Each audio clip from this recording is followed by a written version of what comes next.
আমার একটা শখের বাড়ি হবে, যেটা শুধুই আমার বাড়ি হবে। মানুষকে বলতে পারবো, হ্যাঁ, আমারও একটা বাড়ি আছে, শখের বাড়ি। আমার বাড়িটা অত বিলাসবহুল হবে না, খুব সাধারণ একটা বাড়ি হবে, যার নাম দিব আমার শখের বাড়ি।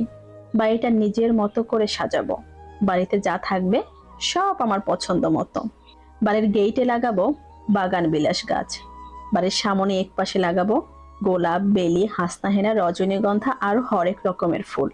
সন্ধে হলেই যেন আমার শখের বাড়িটায় ফুলের সৌরভে মুখরিত হয়ে যায়। আমার শখের বাড়িটার পিছনে একটা পুকুর থাকবে, সেই পুকুরে থাকবে কিছু পদ্ম ফুল। পুকুরটাতে একটা ঘাটও বাঁধাই নেব। বৃষ্টির দিনে পুকুরে নেমে বৃষ্টি বিলাস করব। এই বাড়িটা হবে আমার নিজের উপার্জনে। আমার পরে আমার বাড়িটার মালিক হবে আমার মেয়ে, তারপরে হবে তার মেয়ে। যেন আমার মেয়ে কিংবা তার মেয়ে বলতে পারে তারও একটা বাড়ি আছে, নাম তার আমার শখের বাড়ি।